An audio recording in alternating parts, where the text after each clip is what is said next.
Hello, my YouTube friends. Thanks for joining in tonight. Man, we got a lot of great things going on here at Audio Master R Trip Studio, and I appreciate each and every one of you joining in on this Saturday night. Man, where are you watching from tonight? Oh, these are some questions I'm throwing up there for you guys to, if you want to comment. Who is your favorite guitar player? And who is your favorite rock group? Yeah, man. Who is your favorite rock group? And also, the title of this is Who Killed the Rock Guitar? Man, where did that guitar go? So, these are some things I want to talk about tonight. Where did that rock guitar go, man? Because there are a lot of great guitar players, man.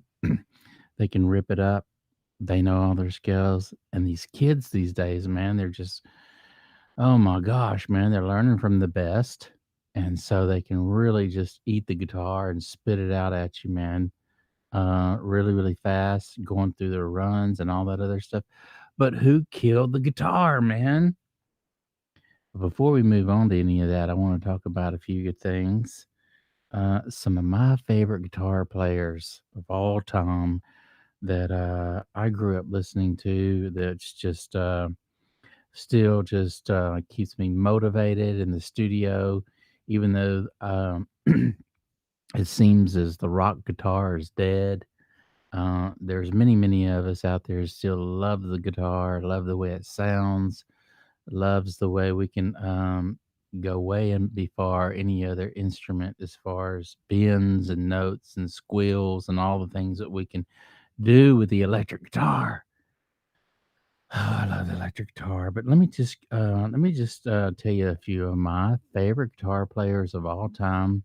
Now, these are rock guitar players, so they're not your country western players like Roy Clark and some of those other people who are really, really good at guitar that I'm not really going to mention. But some of my favorite rock guitar musicians. Let's see if there's some of yours. One was, I'm gonna start from way back when. Jeff Beck. Jeff Beck was really, really good, and probably he played for the Yardbirds way back when, and he was just a really good guitar player. I like the way I like his licks. They were simple, but wow, choice. Also, Jimi Hendrix. Who doesn't like Jimi Hendrix? I mean, a left-handed guitar, upside down guitar. Ah, wow, that guy was just amazing. Some of the stuff that he did, and Eddie Kramer, my favorite engineer, worked with Jimi Hendrix, so that's really kind of cool. Also, Neil Shawn. Neil Shawn is still around these days. And man, he could really just burn through those scales, and just really, really a good guitar player. Played for Journey, the group Journey. Came out and they did some fantastic work in the 80s. So Neil Sean, Randy Rhodes, man. Randy Rhodes plays for Ozzy Osbourne.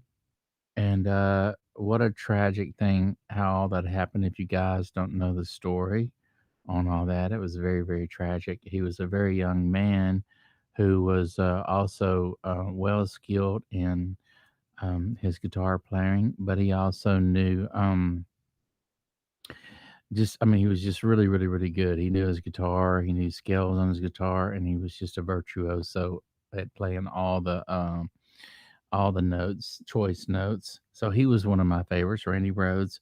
Also, and he knew classical, so he was a studied classical musician who used those really classical notes in and throughout his guitar work, which really set him above many other guitar players. So I loved Randy Rhodes. Also, Eddie Van Halen. Who didn't like Eddie Van Halen? Eddie Van Halen came out on the stage way back when, and he was doing things with his guitar that no other guitarist had ever done. Actually, taking a Strat and putting a humbucker pickup in it, and just doing some finger taps and some things that people at that time really didn't even know what he was doing. He was all over the fretboard, and these single string runs, and a lot of staccato in his playing. And wow, Eddie Van Halen. I could go on and on about him. I actually seen Van Halen play 3 times, and every time I watched them play, they were just amazing. And Eddie was all over the place, but he was another one of my favorite guitar players. Also, Tony Iommi. Tony Iommi was just really, really, really good. He was a great guitar player, kind of overlooked a lot, but he was really good. Vito Beretta, he was the guitar player for White Lion. White Lion. Vito played for White Lion. Wow, he was an amazing guitar player. I loved his licks. Just really, really, really good. Choice licks. If you listen to some of his solos on, I want to say "Wait" was one of their popular songs, and was it yeah, it was Radar Love, another one. He did some great licks on that tune. But Vito, great guitar player. I don't know what he's doing these days, if he's doing anything.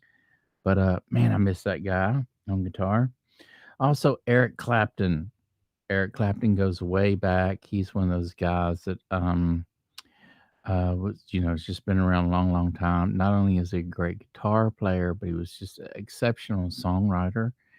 Wrote many, many great songs, and so you gotta love Eric Clapton. He was really a good guitar. He's a great guitar player and has a lot of great songs out there. I'm sorry, somebody's texting me. Also, Brian May.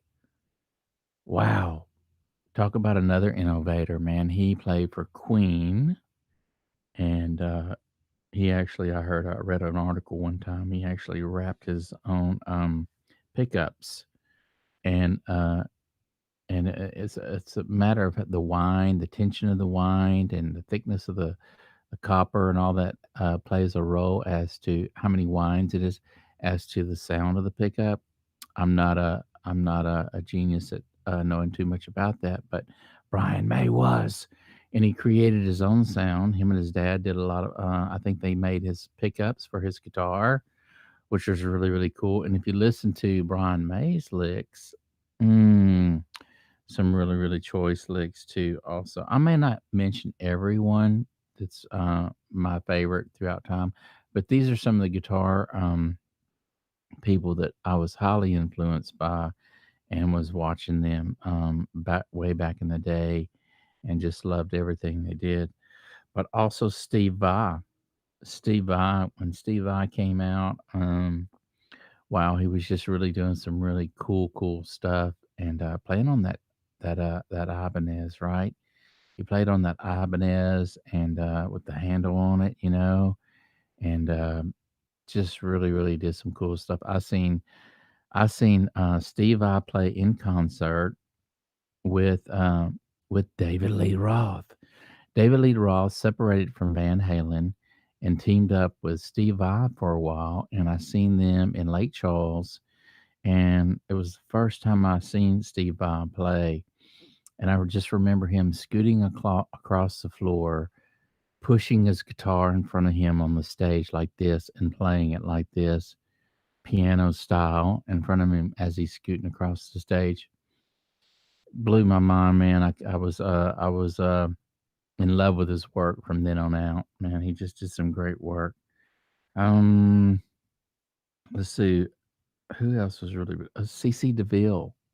Cece Deville actually played for the group Poison, and that was one of the funnest concerts I ever went to. And I think some of his leads were choice in those songs that made them really, really popular. And I love that was one of the funnest concerts I ever went to in my life. I actually seen them play in Lake Charles as well. And I can't remember who opened up for them, but man, when Poison came on, it was like sardines in that club. And it was just the best, funnest concert I ever been to, man. It was just really, really fun. And CC was running around playing all those really cool licks and their most popular songs, and fell in love with his work at that time too, man. Also, oh gosh, man, there's many, many more. So if I'm missing a few of them, it's okay. Just know that there's so many guitar players out there. They're excellent at their work, and has really inspired me through the years as to watch them and enjoy all their work and their songs and everything. A lot of these people that I mentioned tonight, their songs are classic, and I would like to call them timeless, just because they're just the work that they put into the choice licks that they used, and it was just amazing, their work. And so, yeah, a lot of really cool stuff that they did back in the day. And so, who killed the guitar, man? Oh, also, I want to mention Dimebag Darrell. Whenever he came out and was doing some really, really cool stuff, he was somebody that I really liked his work as well. He was just a really, really rad kind of guitar player, and kind of uh, went all over the place and just made some great tones out of his guitar. He played those big Dean guitars, and I just thought that was really, really cool. Was a lot of the stuff that he did, man. But there's a lot of great guitar players out there, and so the big question is who killed the guitar? And I have to say, honestly, I'm not sure if we'll ever get back to those long guitar solos that we had in the '80s, where if you were an excellent guitar player on your scales or whatever, I'm just not sure if we'll ever go back there again. You remember the big hair bands and all that? I don't know if those days are over, and if we're into a moment in our time where everything is done in the studio and done by the producer and the marketing man. The marketing man, I would like to call the producer. So a lot of times, everything that's done is done into a studio, and it's there was a day back when Steely Dan and all those guys were actually recording. There was fine, well written songs, and there was everything was built on melodies more so than beats and drum beats. And now we're living in a world to where everything is about the beat and the groove of the tune more so than melody. And so we've taken on a new way as to how we record these days, how we lay the tracks down in a lot of ways. Just simply because one man can actually do all the tracking in his studio with the tools that he has available. So it's just changed the way we record these days, and cuts out a lot of those other people that were involved in the music that actually made those great tunes that we grew up listening to. I think of the Cars. I think of Cheap Trick. I think of Night Ranger, Van Halen, Queen, Journey, Aerosmith, um, Ozzy Osbourne. Of course, he's still around doing work with different people. But I just think of all those big hair bands, Poison. Um, I could go on and on and on about all those great bands. Tom Petty, Bruce Springsteen, back his old stuff I really enjoyed before he became the boss. Um, but I want to say his first album was Darkness on the Edge of Town, or maybe that's the song. But I remember way back when I liked his old stuff like that. As was I was just a kid being on the beach and hearing his songs for the first time, and just being in a certain he created such a vibe on that album that whole album is really, really good. But so many good groups back way back when songs were well crafted, and there were melodies that were real memorable in the tunes, and it wasn't just these songs that were here today and gone tomorrow. These songs and these artists that I'm actually mentioning, talking to you about tonight, are artists that wrote these timeless songs, and will probably be played on the radio. Um, I mean, my kids will probably be hearing the songs that I listen to just because they were so well produced and just timeless in all kind of ways. So the songs that's out right now, I'm not sure how long that's going to last. I feel like we're on a brink of change in the music industry, and to add to some of the questions, who is your favorite rock group these days? Is is it and also, who is your favorite guitar player? Can you name some? That might be interesting to see what kind of answers we get. Just typically, because I can't think of too many right now, unless it's just from Canada or some other area that's doing a lot of rock stuff. But I can't think of too many groups that come to mind right now, or where the guitar world is actually going. Did the marketing man actually kill the rock guitar? Everything, the stuff that I'm hearing on the radio these days, it's like Post Malone and different tunes like that. Really cool stuff, but I don't think that these are songs that are going to be timeless songs. And these artists will be here today and won't be mentioned tomorrow. And it's really nice to see these kids. I can get on YouTube and I can see these kids, man, they're playing these electric guitars and they're shredding the guitar. And, they look maybe 6, 10 years old and they're shredding in the guitar. And so it's going to be interesting to see where the guitar goes in the music industry. And is it completely killed or will it come back to life? I hope so, man, because there's nothing funner than playing a guitar, a rock guitar, and having that rock sound. And yeah, man, really, really cool stuff. Really, really cool stuff. So I hope the electric guitar never dies. And, I hope we get back into these rock groups that there were actually bands that were formed and people came together and, put in their 2 cents to add to the band and to make the band who they were.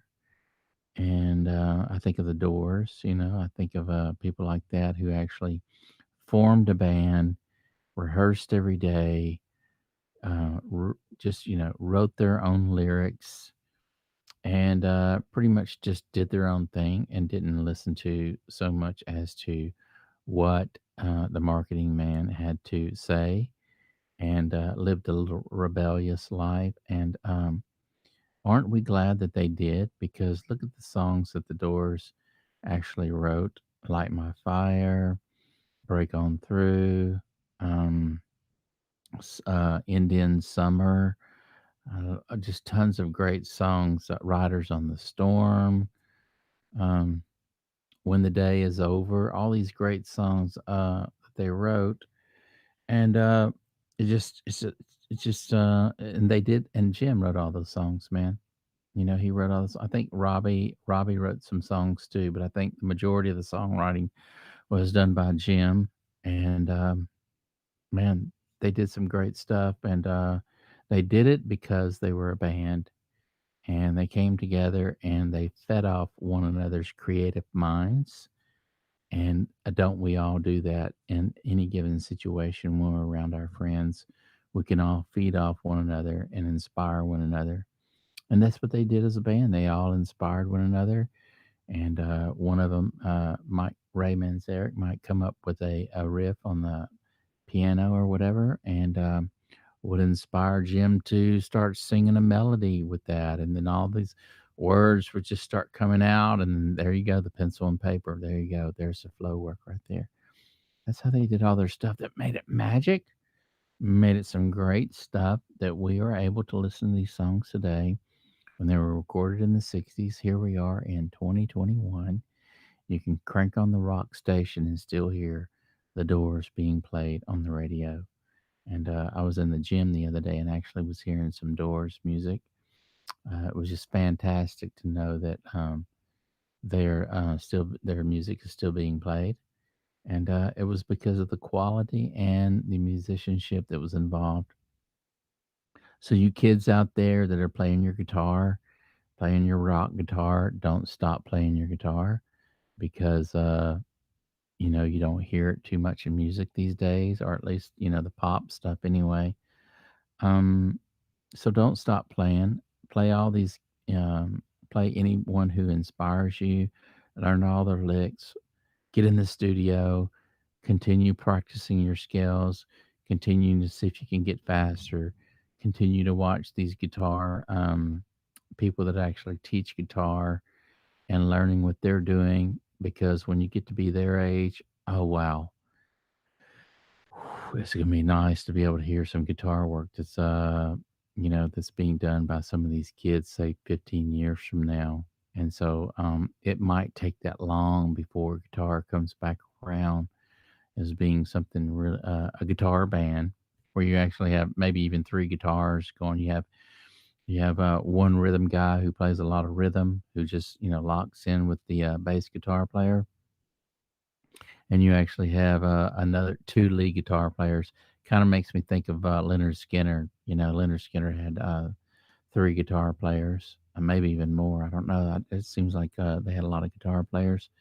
But yeah, one would be doing one thing, playing the lead up the neck high, and the other one would choose the scale down below, and then they would intertwine, and almost as if they were not at war with one another, but one guy would take some choice licks and the other guy would play off of him. Well, what do you think about this? And the guy, oh, well, how about this? And, so it was a back and forth thing.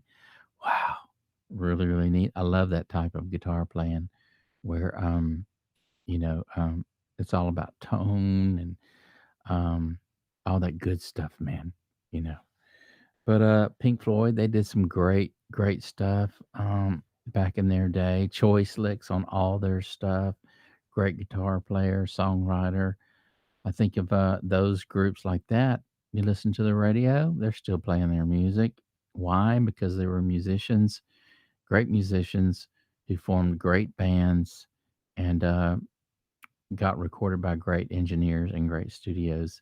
And that's why we have their music to listen to today, because they weren't formed by a marketing man, and the marketing man didn't do all the work. The stuff we hear today a lot is there's various select few of songwriters out there. So the music that we're listening to is just from a handful of songwriters, and so they're getting all the royalties, and uh, and so that's why everything kind of just sounds the same. So in that blah, one size fits all is the way I like to look at it. If you feed someone something long enough, they'll like it. If you tell the lie long enough, the people will believe it. It's kind of like one of those things. But really, there's a lot of other great things out there, and I'm hoping the music industry will open up and start finding these great artists. And if anything, just start putting bands together again. You might take this guitar player over here from New York. You might take this bass player from over here from Austin, Texas. You might take this guy over here from I don't know, LA. Bring a band together, and it'd be nice to see or hear music that bands are brought together, that musicians are brought together to form bands, and created a friendship. And wow, how much further the music will go these days, just simply because of the talent has gotten incredibly great. And it'd be nice to see some people actually get together and form great bands to get the music industry back where it needs to be.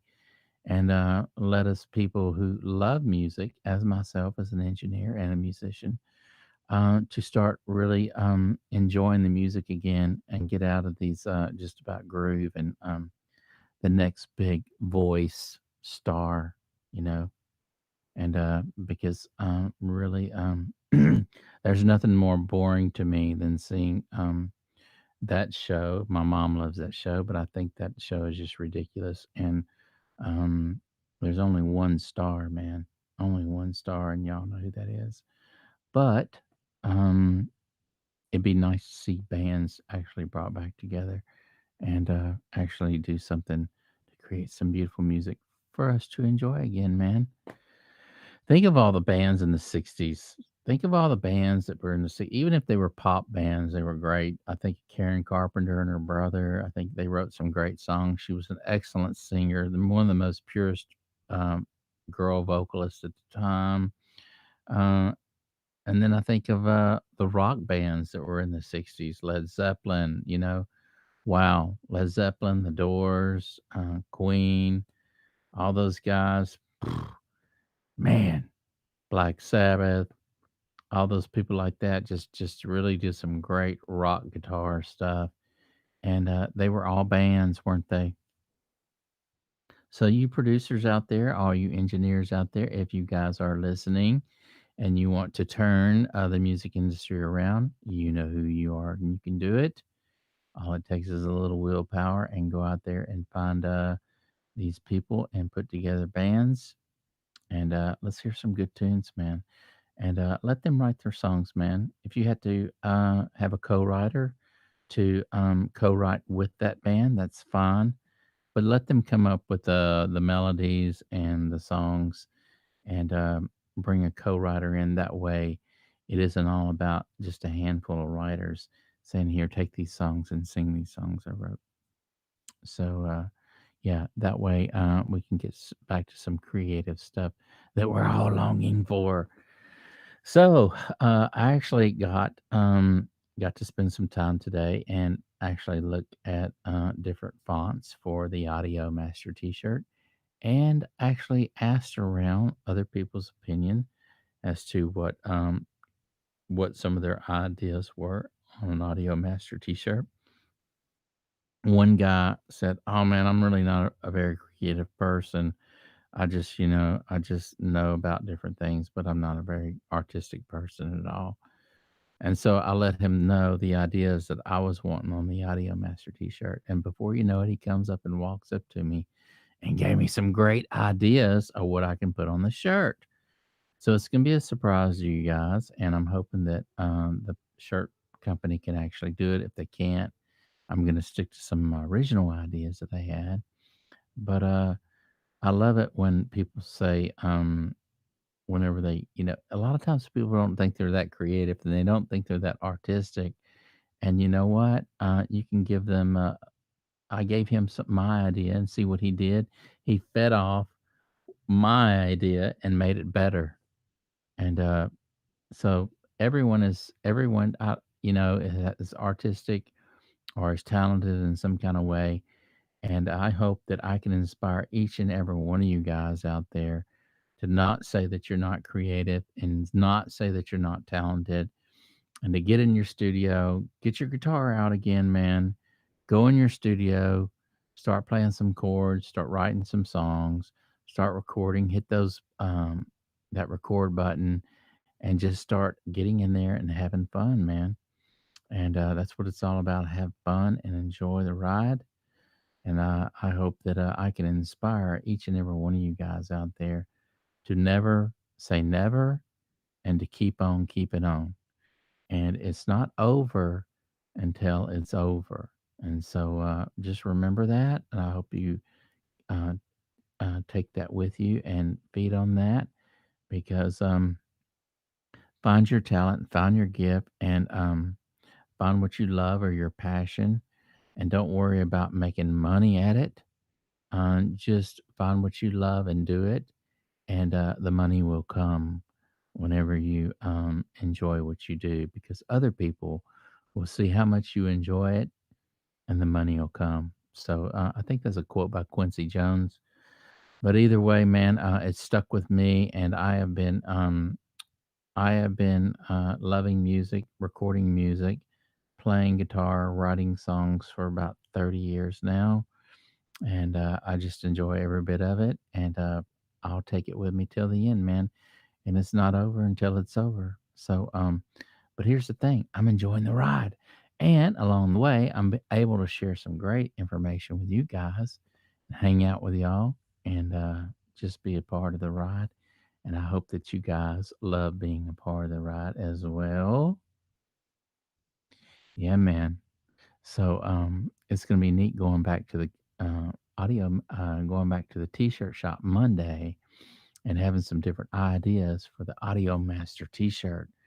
If you guys are an engineer or you like recording music, how can you not want an Audio Master t-shirt? I mean, for real. Everybody loves t-shirts, and I'm going to be giving 10 of them away to my subscribers who comment all the time on my channel. So they're going to be getting those first 10 giveaway. I'm going to give them away, man. And then the other 10, I'll probably either have them a drawing on them of some sort where you can win one. And then if you don't want to have to win one and you just want one, I'll have one where I'll have somewhere you can just purchase them, and you can just, I'll have a link or something. You can send the money. I don't know how much they're going to cost me because I'm not sure. The more things you put on the shirt, and the more colors that you put on the shirt, it all adds up. So that's what my discussion with the lady the other day was about. If something's simple, but everything you add to it or a different screen, because they got to change the paint and all that stuff. So it costs them, it takes them more time to make the shirt.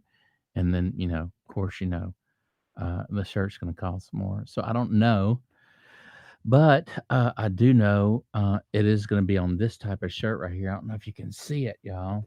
This is oh gosh, man, this is a shirt that I actually got from a trainer at the gym, but it's stretchy, and so it's kind of form fitting. Let me show it on this side, maybe. But see how it stretches on the arms and it's form fitting around, but it's comfortable. So you guys are gonna love this shirt, man. It's gonna be black with white letters, and it's gonna be really, really cool. I'm thinking about doing something. Dang, I'm thinking about doing something. I can't get over. But anyway, I'm thinking about doing something on the sleeve. It's up on the outside of the sleeve here, the shoulder up here. Okay, so I'm thinking about doing something right here on this side, right, right across here, and maybe even down at the bottom of the shirt on the corner. I don't know. I'm gonna have to see how it all looks, man. But however it's gonna look, it's gonna look fine, man. And you guys are gonna want one Audio Master T-shirt. So here we are. It is Friday. Saturday night. I keep getting. I don't know why, but this weekend, man, my mind is thinking it was. I was thinking it was Saturday night last night, and I'm thinking it's Friday night tonight. Isn't that funny? You know, it's funny how the days just sometimes can run into one another, man. And we just, I just need to go to sleep for a week, right? But I have been kind of feeling exhausted lately, man. I think I've been working out a little too hard and drinking too much iced tea because last night I couldn't go to sleep for nothing, man. I just tossed and turned.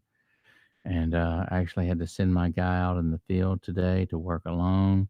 And I really wanted to go out there with him and oversee everything and talk to my clients.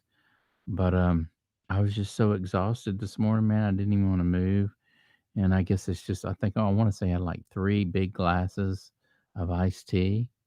And so the caffeine and the no sleep, I was worn out, man. So hopefully tonight, man, I can get some sleep and enjoy myself. But I'm also thinking about doing this, you guys. We are on Be Live, and I'm really liking Be Live because it's a live streaming service, and I have the free streaming service of it, which means I can get on Be Live 3 times a month and share my videos live streaming with you guys. I can also bring other people in. And it's just really kind of cool because I can see you guys, your comments, and I can type things on the screen and get you guys to participate and come in and, just to kind of generate conversations with you guys.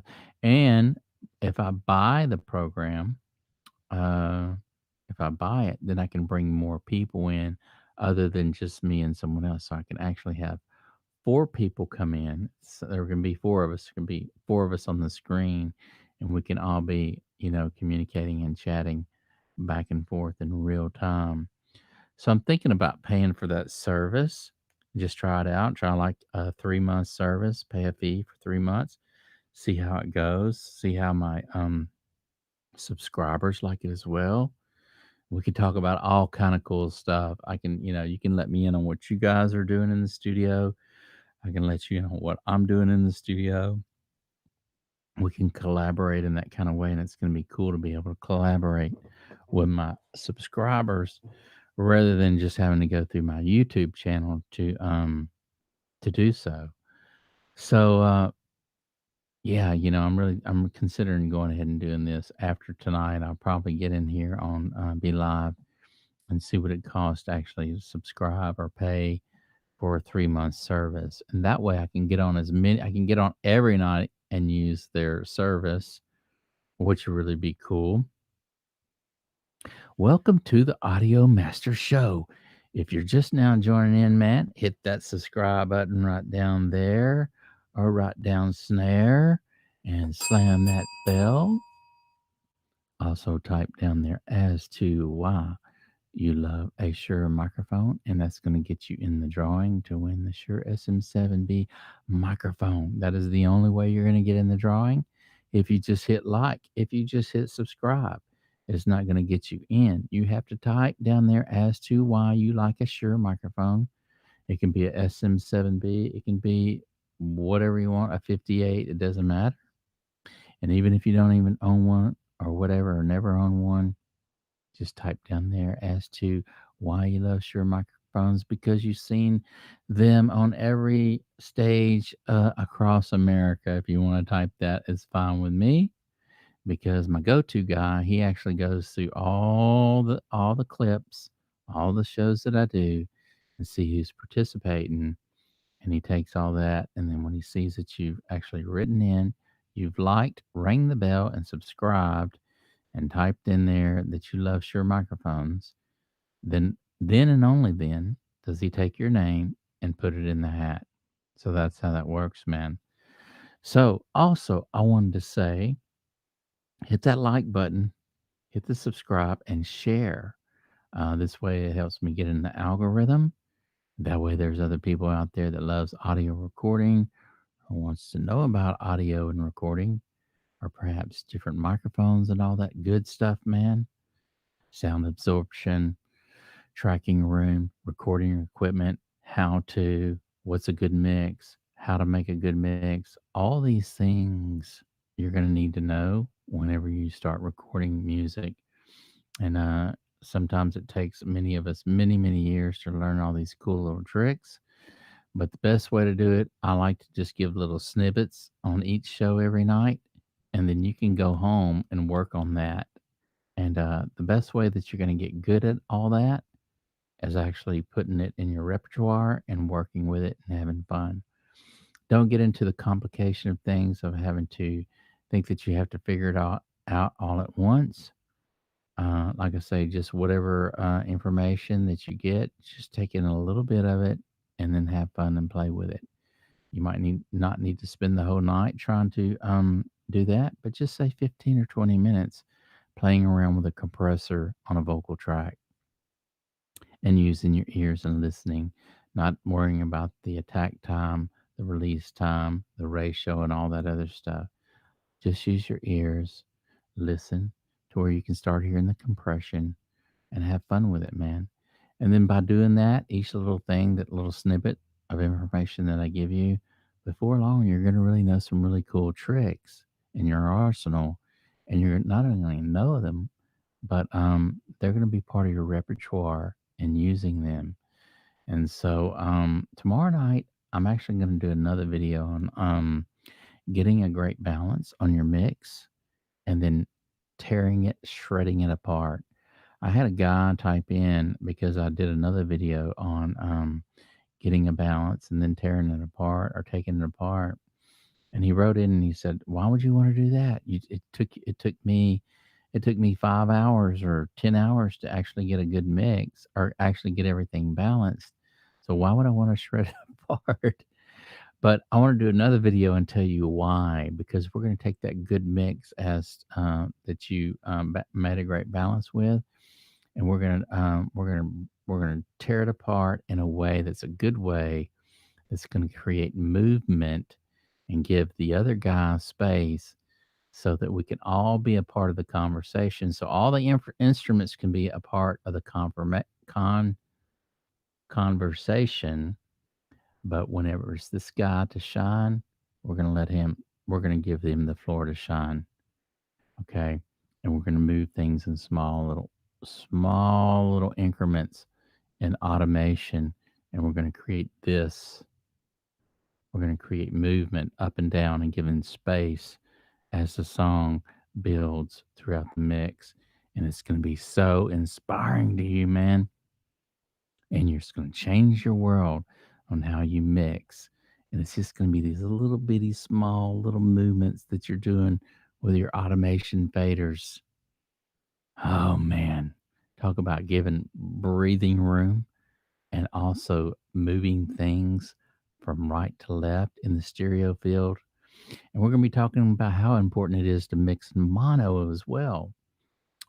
Mixing in mono is very essential, especially these days. Even way back when, before when stereo came into play, everything was in mono. And then now we're going to talk about how to create a great mix in mono. And then by doing so, whenever you switch it to stereo, how your stereo is going to sound so much better because you got a great mix in mono. Wow. And if you think about it, man, think about all the speakers and your stuff that people listen to. They listen to their music on their iPhone these days. So, if, it's just a mono speaker in this phone. And so, yeah, they're not listening to your mix in stereo. They're listening to your mix in mono. And so, why not mix in mono, create a good mix in mono so these everybody that listens to these iTunes and whatnot on their phone, it's going to sound great. It's going to sound really, really good. And you're going to be glad that I did a video on mixing in mono. But so tomorrow night, you don't want to miss out. We got a really, really good show tomorrow night. It's going to be really, really cool. You do not want to miss out on tomorrow night's show. I've actually got some great information that I'm going to share with you guys. We're going to be talking about 5 steps that, hang on a second, y'all. I got to look at something real quick. Someone's texting in. I need to see who this is. I actually went out and took care of some things I needed to take care of earlier and ran into some really cool, a friend of mine that I hadn't seen in a long time, but I just wondered if that was him that texted. Yeah. Yeah, so we're also going to be talking about the 5 essential things for mixing. Step 1, balance. 2, fix, and that's like cleaning up the mix. 3 is enhancing that mix. 4 is shape, and then 5 is giving that mix space. And we're going to get you actually where you're doing these 5 steps as to tackle a great mix, so that you're not just thumbing around out there like a ship without a sail and not really having an idea what the way your strategy is going to be. So we're going to be talking about balance first and doing balancing your tracks with no plugins or compressors or anything, creating a great balance first, fixing anything that needs to be fixed in the mix. If there's any pops in the audio or anything like that, or any S's that need to be dB down, cleaning up things, and then also enhancing things. The way we enhance things is with delays and reverbs, um, compressors, things like that. Shape, shape that can be the way we shape the mix as to where everything's at, and then space, and that's with delays and reverbs and things like that. So I might have got that a little mixed up, but anyway, we're going to be doing those 5 steps, five 5 steps that's going to get our mixing a lot faster. And so we don't want to miss out on that video too. But tomorrow night, just going to talk about balance and then shredding and tearing it apart as to creating good mix. And you don't want to miss out on that video as well. Audio Master. Thank you guys for joining in. If you haven't subscribed, hit that subscribe button. If you haven't ring that bell, ring that bell. Also, like and share. And we will see you tomorrow.